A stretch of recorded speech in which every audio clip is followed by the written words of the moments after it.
Hello అండి, అందరికీ నమస్కారం. తెలుగు కథల సంపుటికి స్వాగతం. నా పేరు శ్వేత. ఈరోజు మనం చెప్పుకోబోయే కథ 4వ క్లాసు చదువుకున్న అత్తగారి సంస్కారం ముందు, ఆవిడ తెలివి ముందు MA డిగ్రీ చదివిన కోడలు సిగ్గుతో తలదించుకుంది.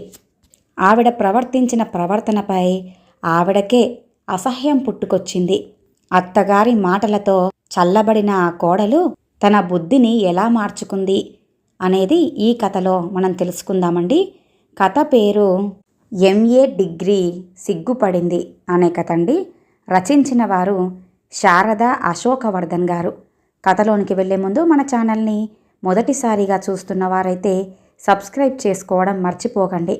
కథను పూర్తిగా విన్న తర్వాత లైక్ చేయడం, షేర్ చేయడం అస్సలు మర్చిపోవద్దండి.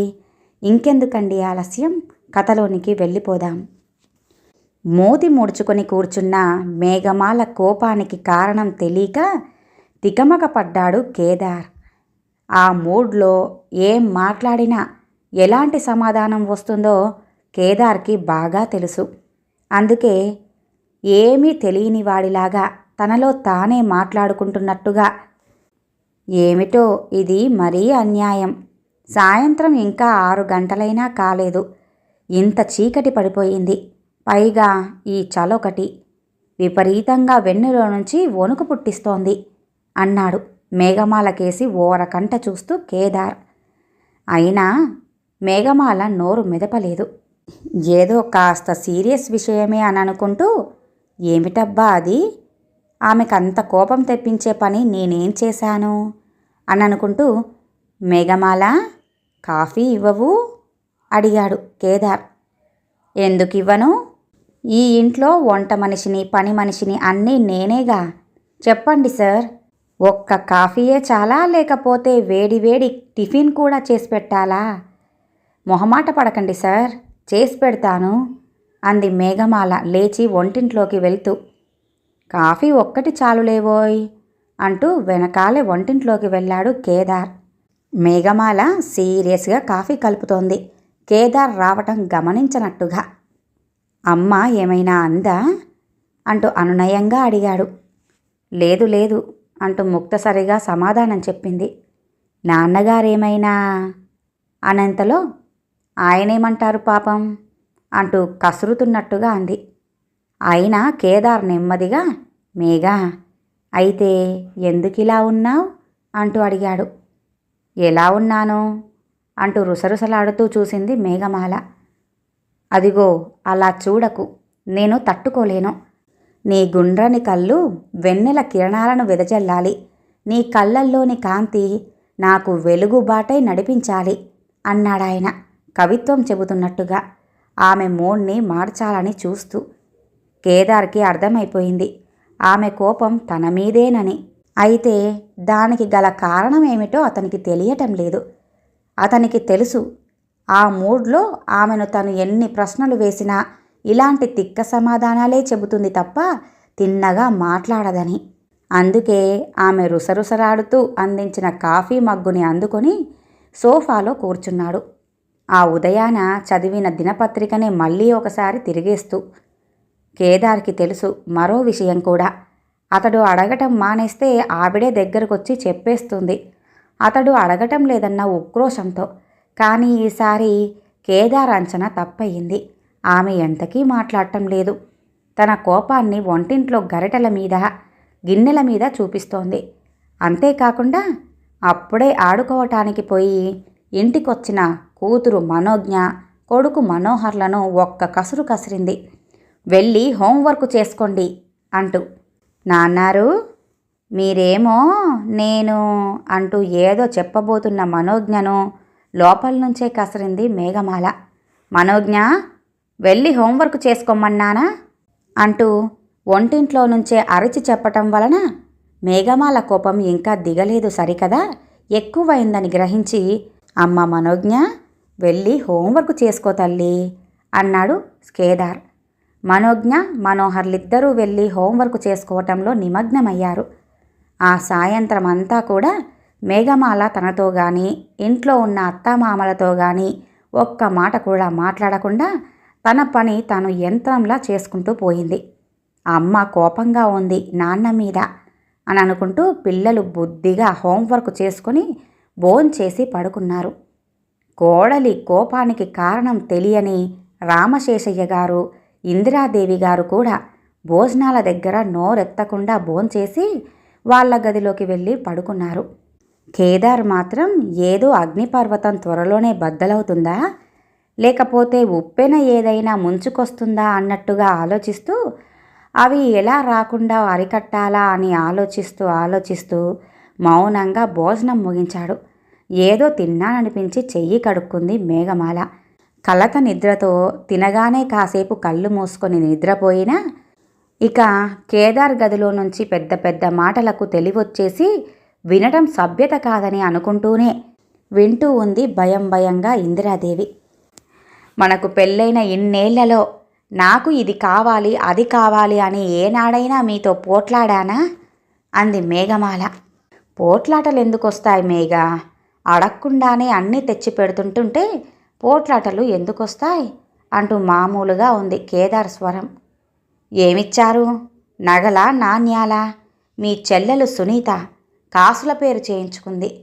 మీ అక్క నీరజ ఎర్రరాళ్ళు ముత్యాలు ఉన్న నక్లెస్ చేయించుకుంది. అటువంటివి నేనేమైనా ఎప్పుడైనా అడిగానా అందావిడ. ఒకరేదో కొనుక్కున్నారని నన్ను కొనమనటం, అయినా ఇలా వాళ్ళు కొన్నారని వీళ్ళు కొన్నారని పోటీలు పడి కొనటం వెర్రితనం, అజ్ఞానం అంటూ మామూలు స్వరంతోనే అన్నాడు కేదార్. అవునవును, నేనేదడిగినా అజ్ఞానం, అవివేకం.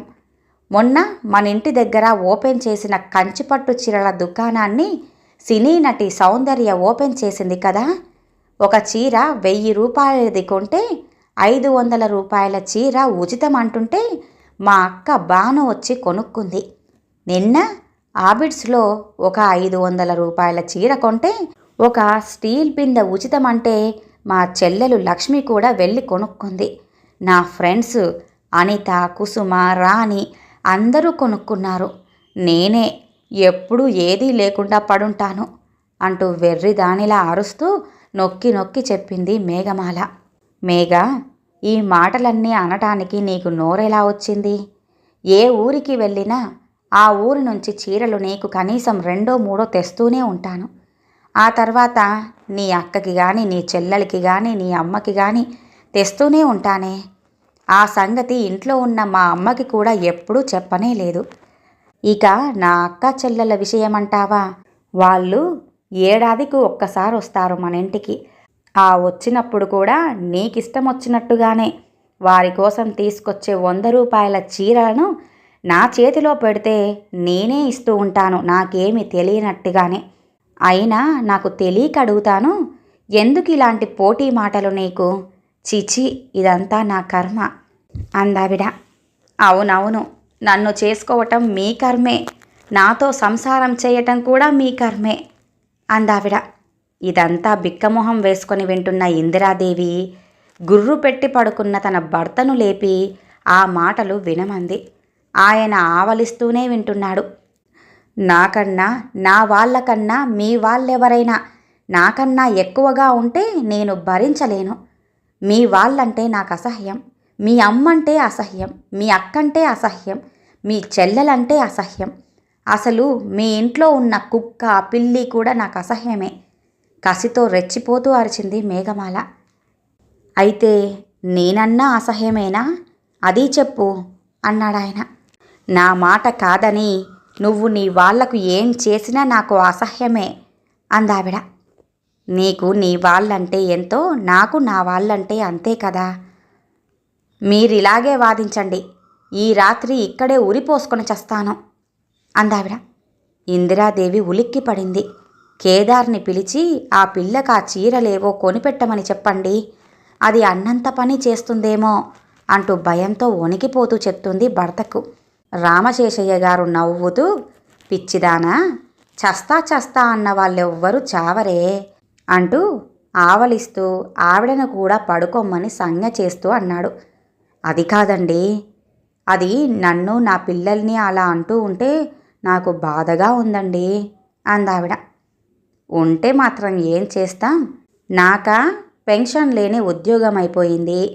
రిటైర్ అయిపోయిన తర్వాత ఆ వచ్చిన డబ్బులన్నీ ఆడపిల్లల పెళ్ళిళ్ళకే అయిపోయాయి అన్నాడాయన. అయితే వీడికి మాత్రం పీహెచ్డీ వరకు చదివించి పెళ్లి చేయలేదా అందావిడ. పిచ్చిదానా, పిల్లలతో గతం గురించి మాట్లాడకూడదు. మాట్లాడితే తన్ని తగలేస్తారు. ఇద్దరం కలిసి ఏ హోమ్ ఫర్ ది ఏజ్డ్లోనో పడుండాలి. ఆ పడుండేదేదో ఇక్కడే సర్దుకొని పడుందాం. తోచకపోతే వెళ్ళి దుర్గా గుళ్ళో కూర్చుందాం రోజంతా, సరేనా? పడుకో అన్నాడాయన. అంతలో నోర్ముయ్ స్టూపిడ్, నీ వాళ్ళ కోసం ఎంతో చేశాను, నీకు మాత్రం తక్కువ చేస్తున్నానా? 2 బీరువాల నిండా నీ చీరలే ఉన్నాయి. ఇంకా ఏం కావాలి? ఏది చూస్తే అదే కొంటానంటావు చిన్న పిల్లలాగా అంటూ కేదార్ స్వరం పెరగటంతో రామశేషయ్య, ఇందిరాదేవి కూడా లేచి కూర్చున్నారు. మీరిలాగే అంటూ ఉండండి, నేను ఫ్యాన్కి ఉరిపోసుకొని సస్తాను అంటూ అరిచింది మేఘమాల. ఏవండి, మీరు వెళ్ళి కేదార్ని ఊరుకొమ్మని చెప్పండి భయంగా అంది ఇందిరాదేవి. ఎందుకే అంత భయం? భార్యాభర్తల గొడవ మనకెందుకు? ఇప్పుడు తిట్టుకుంటారు, రేపు వాళ్ళే కలుసుకొని మాట్లాడుకుంటారు ఏమీ ఎరగనట్టుగా. మధ్యలో మనమే చెడ్డవాళ్ళమైపోతాం అన్నాడు రామశేషయ్య గారు. నేను అలాగే అనుకునేదాన్నండి. పొద్దుట పేపర్లో వచ్చిన వార్త చదివాక భయం పట్టుకుంది. ఇలాగే మాట పెరిగి ఒక దంపతులు దెబ్బలాడుకున్నారట. అది పండక్కి చీర కొనలేదని. ఆ భార్య భర్తతో పోట్లాడి తను విషం తాగి పిల్లలకి కూడా విషమిచ్చిందట. అది నిజంగా విషం అనుకోని భర్త, నీకు చచ్చే ధైర్యం కూడా ఉందా? చస్తే చావు అన్నట్ట. నిజంగానే కాసేపటికి అందరూ చచ్చిపడున్నారట. వాళ్ళ దెబ్బలాటలు వింటున్న అత్తామామలు మనలాగే వాళ్ళు సర్దుకుంటారులే అని ఊరుకున్నారట. తెల్లారాక వాళ్ళందరూ చనిపోయి ఉండడంతో ముసలాళ్ళనే అందరూ తిట్టారట. పెద్దవాళ్ళు మీరుండి ఏం లాభం, ఆ మాత్రం సర్ది చెప్పొద్దా అని అందరూ అన్నారట. అంతేకాదు, పోలీసులు వాళ్ళని కూడా జైలుకి లాగారట. అంతవరకే రాశారు పేపర్లో అంది భయపడుతూ చెబుతూ. ఆ వార్త రామశేషయ్య గారు కూడా చదివారు పేపర్లో. కాసేపు ఆలోచించి ఇద్దరూ వెళ్ళి కేదార్ బెడ్రూమ్ తలుపు కొట్టారు. కేదారు 2 నిమిషాలు ఆగి తలుపు తీశాడు. ఏం నాన్నగారు, ఇంకా మీరు పడుకోలేదా అన్నాడు తండ్రిని చూసి. ఆయన సమాధానం చెప్పేలోగానే, మీరిద్దరూ ఇలా దేనికో ఘర్షణ పడుతూ ఉంటే మాకు నిద్రేలా వస్తుంది బాబు అని అంటూనే ఇందిరాదేవి గదిలోకెళ్ళి మంచం మీద మోకాళ్ళ మీద తలపెట్టి కూర్చున్న కోడలి గడ్డాన్ని పట్టుకొని పైకెత్తింది. మేఘమాల కళ్ళు ఏడ్చి ఏడ్చి ఎర్రని ఉల్లిపాయల్లా ఉన్నాయి. మేఘా, పోట్లాడితే ఏం లాభం? మగవాడిని మంచి మాటలతో మచ్చిక చేసుకోవాలి అంది నవ్వుతూ. అది కాదత్తయ్యా అంటూ ఏదో చెప్పబోయింది కోడలు. నాకంతా తెలుసు. ఈ వయసులో నీ కోరికలు నీకుంటాయి. వాటిని తీర్చవలసిన బాధ్యత వాడిదే కదా అందావిడ. అది కాదు నేను అంటూ ఏదో చెప్పబోతూ ఉంటే మళ్ళీ అడ్డుపడింది. నేనంతా విన్నానులేమ్మా. భగవంతుడి దయ వల్ల నా బిడ్డలిద్దరూ ఏ లోటు లేకుండా ఉన్నారు. వీడిపైన వాళ్ళ బాధ్యతలు ఏముంటాయి చెప్పు? ఇక మా ముసలాళ్ళిద్దరికీ కూడా నీ పిల్లలిద్దరూ తినేటప్పుడు కింద మీద పోసే మెతుకులంత ముద్ద చాలు. అదే తిని పడుంటాం. నీ కోరికలంటావా, అవి నీ కోరికలో నీ వాళ్ళ కోరికలో ఏవైతేనేం, నువ్వు సంతోషంగా ఉండాలంటే వాడు ఆ బాధ్యతను స్వీకరించాలి, తప్పదు అంది అత్తగారు. మేఘమాల ఆమె వ్యంగ్యంగా అంటుందా, నిజంగానే అంటుందా అని ఆమె కళ్ళల్లోకి చూసింది. ఆ ముసలి కళ్ళల్లో ప్రేమ తప్ప, ఆందోళన తప్ప ద్వేషం కనిపించలేదు. ఇందిరాదేవి మేఘమాల తల నిమురుతూ కేదార్ కేసి చూసి నవ్వుతూ, బాబూ, ఒక చీర కొంటే మరో చీర ఉచితం, ఒక చీర కొంటే ఒక గిన్నె ఉచితం అంటూ రకరకాలుగా వస్తున్న వ్యాపార ప్రకటనలను చూస్తూ ఉంటే ఎవ్వరికైనా కలుగుతుంది ఆకర్షణ. ఎన్నో కొంటుంటావు, దీనికి మాత్రం ఎందుకు కాదనాలి? వచ్చేది సంక్రాంతి, కోడలి కంట్లో నీళ్లు రానివ్వకుండా చూసుకో అందావిడ. అత్తగారి మాటలతో కుంచించుకుపోయింది కోడలు. ఎంఏ ఎకనామిక్స్ చేసిన మాజీ లెక్చరర్ మేఘమాల. అత్తగారి చదువు 4వ క్లాసే. అయినా ఆమె 4 PhDలు చేసినంత చక్కగా చెప్పింది. ఈమెనేనా నేను ఇంతవరకు ఈసడించుకున్నది అనుకుంటూ తనని తానే నిందించుకుంది మేఘమాల. సరేలేమ్మా అన్నాడు కేదార్. ఇందిరాదేవి, రామశేషయ్య వాళ్ళని పడుకోమని చెప్పి వాళ్ళు కూడా పడుకున్నారు మనశ్శాంతితో. సంక్రాంతికి ఆడపడుచులందరూ వచ్చారు. కొత్తగా తెరిచిన దుకాణంలో ఒక చీర కొంటే మరొక చీర ఫ్రీ అన్న స్కీమ్లో అందరికీ బట్టలు కొంది కోడలు మేఘమాల. అందరికీ సమానంగా ఫ్రీ చీరను కూడా వాళ్ళకే ఇచ్చేసింది. ఇందిరాదేవి మురిసిపోతూ కేదార్ కేసి చూసి, ఒరేయ్ చూసావా కోడలి బుద్ధి, అందరినీ సమానంగా చూస్తోంది. అందరూ కూడా ఎంతో సంతోషించారు. నా మట్టుకు నాకు నా జన్మ ధన్యమైనట్టుంది.